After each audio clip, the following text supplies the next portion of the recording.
Hello! Today we've got in this box a new radio from RadioMaster called the GX12, and it's really pretty interesting. Before we get into the guts of it all, let's get it out of the box and see what we've got. As per usual, RadioMaster supply the radio in this zippy case which keeps it nice and safe. Also in the box we've got the quick start instructions and a sticker sheet. Okay, so let's get the radio out and have a look. At first glance, it's quite a different shape from their other radios, and it even looks like it's particular wide, but this isn't true. It's the same width as the Boxer Crush I have, but its vertical footprint has been compressed a bit.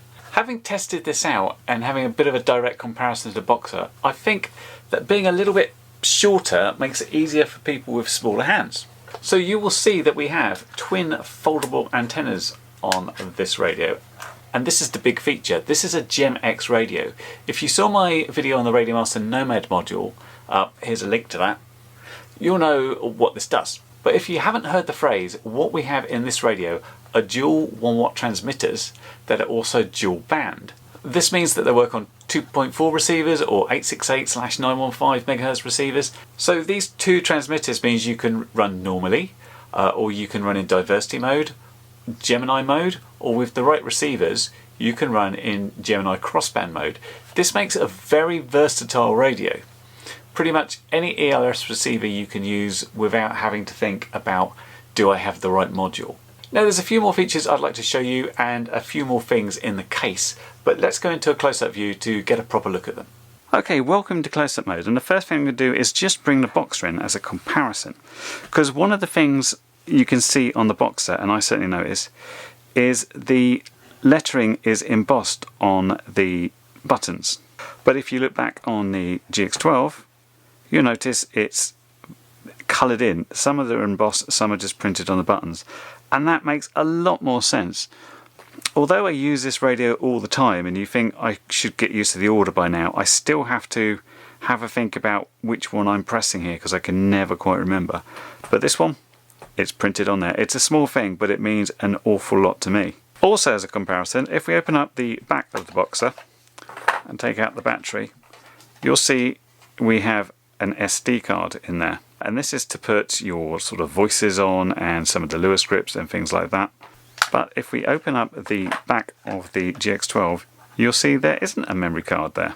This is because the GX12 doesn't use one. Instead, this has 512 megabytes of integrated high-speed flash storage. So when you connect it up to a computer, you'll still be able to read and write to it, but it's basically a virtual SD card. Now while we're in the battery compartment, you will see that I'm running this on two 18650 batteries rated for 3200 milliamp hours. These do not come included with it. You'll need to supply your own. You can also plug in a 2S LiPo, and you saw that's what I use in the Boxer. It's a slightly smaller space, but with the right shaped battery you should get a decent size in there. That said, these should last a decent amount of time. You'll also notice on the Boxer there are two USB-C ports, that one there and that one there. On the Boxer, that is for charging, that is for connecting to a computer. On the GX12, this has been simplified down to a single socket, so you can connect there to charge it or connect it to a computer, do sims or transfer files or whatever. So that's a nice little enhancement. So let's turn this on. Welcome to HTX. Throttle warning. It's a nice speaker on this one, which is here, and we've got a monochrome OLED screen. Now this has obviously changed. Normally in RadioMaster radios we'll see it down the bottom. This has been moved to the top. I don't really see that much of a difference when working on it. It's either like I'm just looking down or looking up. I don't really look at it when flying because I mostly fly FPV. The main thing is it's clear, and I quite like the monochrome screens because they're still clear outside in the sunlight where colour screens can have that bad reflection problem. Gimbals are Hall effect, of course. RadioMaster has been using those for the last few years and they're very accurate. If I put it up in beta flight and just twiddle my sticks around, it always comes back exactly to centre. Looking at the back, we've got a nano module bay, and given that we have all types of ELRS things covered from the internal modules, the only thing you'd maybe want to put in there is like a multi-protocol module if you've got some models on older systems, or perhaps a Crossfire module if you still had some stuff from Crossfire. Okay, so let's have a look, see what we've got across the top. We have got 4 free position switches. We've got 2 sliders or potentiometers, excellent for something like pan tilt on a fixed wing model, and we've got 2 momentary buttons here. Looking at the front and coloured in, we've got another 2 momentary buttons here, and we've got our 6 buttons here. This again has changed a little bit as well. Previously, on the Boxer, these 6 buttons were all on a single channel and just sort of moved. It was equivalent to like a potentiometer, it would just move it along slightly. On the GX12, these buttons are all on different channels. However, as you press one, the others become unpressed, if that's the right word for it. If we look at that, see I've got these down as channels 17 to something, and as I press them, you'll see the different channels happening. It's no particular usefulness to doing it like that, but it's an interesting change once again. Finally, if we look at the bottom, you'll see we've got another 2 potentiometer knobs, basically doing the same sort of thing as the sliders up here. Now, as I said, if I was doing pan and tilt, I'd be using these ones up here because that's where your fingers are. These ones are sort of more out of the way, so I think I'd be happy using this as like a 6 or more position switch for different flight modes and things. And I'd probably get the radio to basically call out the modes if I did it like that, so I knew exactly where I was if I was in the goggles at the time. You will notice also that we have some LEDs here, and as I press them, they're switching into different colours. These are basically programmable, but it works as an LED strip rather than being sort of individually addressed. So you can see we've got different things. This is flow. It just doesn't seem to show up very well in the camera. Please.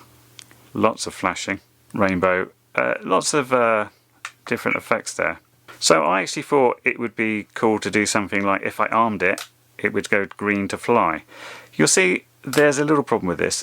If the LEDs were set to be a different colour, they will flicker. Now this doesn't necessarily pick up very well on camera, but it kind of feels like the Lua scripts for these, because these colours are all basic Lua scripts that just go and change the LED status. It needs to be sort of more self-aware, so it needs to say, okay, if this is selected, then don't do anything with that one, because else we end up in these flickers. But it's a good idea, but I just feel it needs specific Lua scripts for this radio to make it more useful. Now, I was having a chat with a friend the other day who was complaining that the Boxer didn't have enough free position switches. It's just got 2. So these 2 on the corners are 2 position, and these ones are 3 position. And that works fine, mostly for flying quads. He wanted some more for fixed wing stuff. So this has, as I said, 4 free position switches, but then again, this doesn't suit everybody. So this is nicer for fixed wing because we've got things like, might use pan and tilt here, and we've got 4 free position switches, and we've got a bunch of other things here.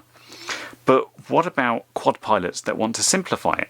Like flying a quad, you might need like an arm switch and a mode switch, but you don't generally need sliders or buttons here. And things like that. This is where this becomes quite versatile. Also, in this zippy section, we get some more goodies in these bags. What we have here is 2 blanks for the shoulders, and you'll see this has got no spot for the slider. So if you want to get rid of the slider, you can easily remove these ones and put this in. Not only that, if you didn't want some of these buttons or the switches, what you've got in this little bag is a bunch of blanks that you can put in there, along with an Allen key and some gimbal springs. But more than that, let's say a quad pilot, as I said, didn't want a 3 position switch there, like that's my arm switch, it needs to be 2 position. In another bag, you've got these 2 switches, and what you've got there is a 2 position switch and a momentary switch. I find the momentary switch quite useful for just sounding the beeper. So instead of having to do that, I just hold it on and then it automatically springs down. So using these extra little bits, you can customize the top of this to your heart's content. You can make it very simplified, or you can keep all the switches and buttons that you need. Also in the bag, I should point out, is a USB-C cable for charging or connecting to a computer. There is one more trick up the radio sleeve. Now, I've already shown you these folding antennas, which are very useful because you don't have to think about unscrewing your antenna and packing it separately when putting it in a box. But these gimbals also fold. If you pull them up, then you can fold each one in, like so. You see how low profile that is, especially if we fold everything else down. So if you're packing in a bag, the fact you don't have sticky out gimbal sticks and sticky out antennas really helps. I don't have any flight tests to show you right now, mostly because we've just been hit by a big storm here in the UK and it's still quite nasty out there.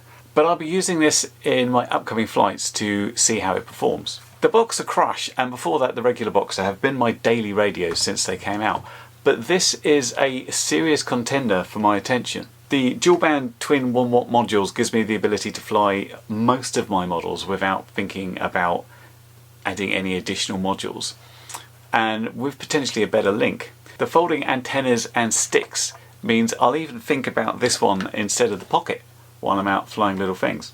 Overall, I think it's a very impressive package. So many thanks to RadioMaster who sent the GX12 out for review, and if you want to check it out in more detail, then there'll be some links down in the description. Hope this video has been helpful and I'll catch you in the next one. Bye for now. Well, you've made it to the end of the video, so thanks once again for watching.